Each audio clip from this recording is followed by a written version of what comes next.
I'm afraid that autumn in the promised land was a bit of a washout.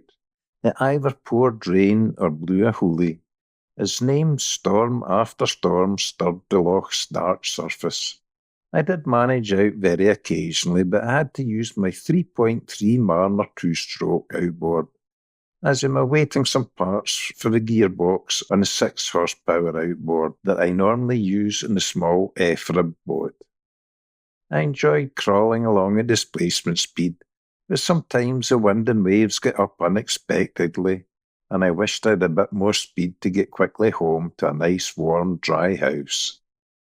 This is one of my better days using a little auxiliary outboard, which goes exceptionally well for its age. My father bought it new in 2004, and it still gives sterling service. I bought my Yamaha 6 horsepower new in 2016, and it too ran flawlessly until I noticed the gearbox seal starting to leak oil. I ordered some bits to replace the seals and was awaiting them arriving, hence my use of a wee Marner. To break up my slow pace going up the loch, I stopped and let the drone loose for some exercise. Although on this day the trees were losing leaves, there was still a fair bit of greenery in the scenery, interspersed with brown-black in colour. It was still quite early in the autumn season.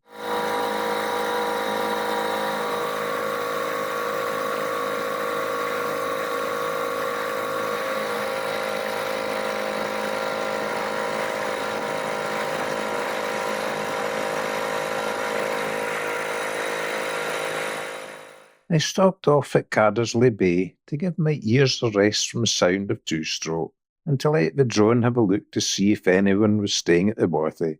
It reported back that there was someone, so I didn't investigate any further.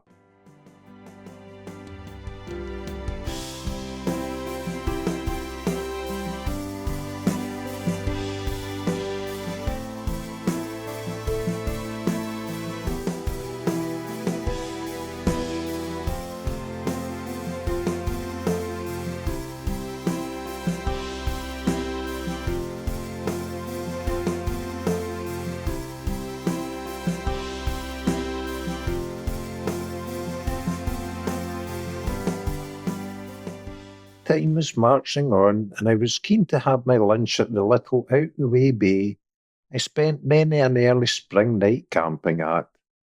So it was back to the boat for another mile or more. Clouds closed in and the water surface turned smooth as I made my way there.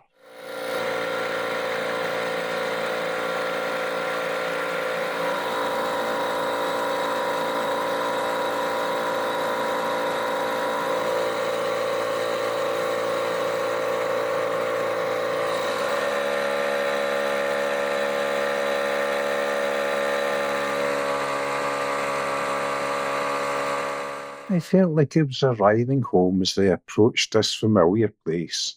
I have not camped here since Easter time, due to my health issue during the summer, but I always landed for my lunch any time I passed. I kept the bracken from growing over the clear space, intending to come back for a few nights camping, but it never happened.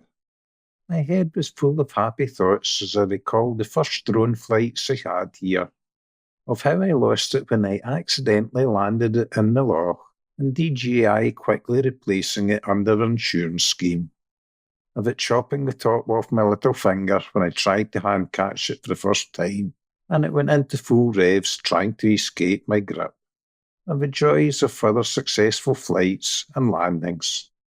Yep, I learned a lot over those spring months. I'm very much looking forward to March next year, when I hope to repeat my spring camping trips.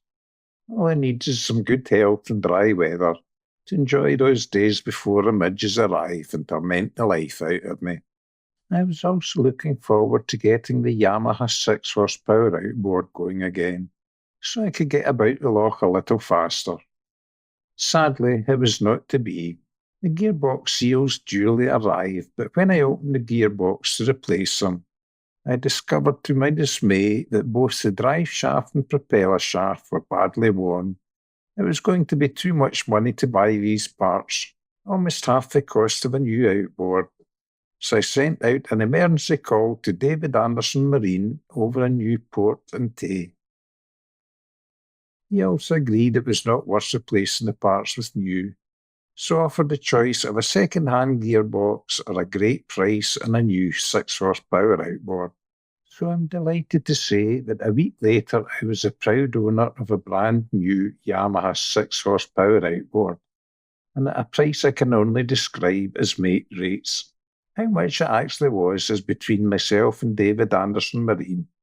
I'd recommend anyone wanting Yamaha stuff to ask him for his best price. I now had the job of running the new outboard in.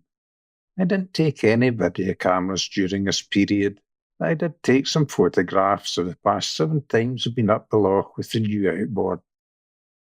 You may wonder what caused the wear in the last one. I religiously changed the gearbox oil with Yamaha Lube gear oil every year, and I'm certain it was just an accumulation of high-hour usage at full throttle. The outboard was 7 years old, and I think I'm doing at least 200 to 300 hours per year, as it's used every week, even in the winter months. I'm told that 1,500 to 2,000 hours use with a 6-horsepower outboard at full revs is exceptionally good, as many don't get more than 1,000 hours. The dry shaft runs in a sleeve in these small outboards, and not a ball race, so eventually wear has to be expected. Once it starts wearing, it quickly goes as parts start vibrating as they spin.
Needless to say, it only took me a week to run the new outboard in. I counted the hours used in 2 weeks, and it accumulated to 20 hours, so I'm now ready to give it the welly in full revs again. I was delighted to see my friends the sea eagles still hunting around the area, so I'm looking forward to giving them a visit in March too. So it's the early year spring camping keep me going through the long dark winter nights. And as Christmas is next week, I will take this opportunity to wish you all a very happy festive season, and I hope to be back again next year with more boating adventures. So thanks for watching.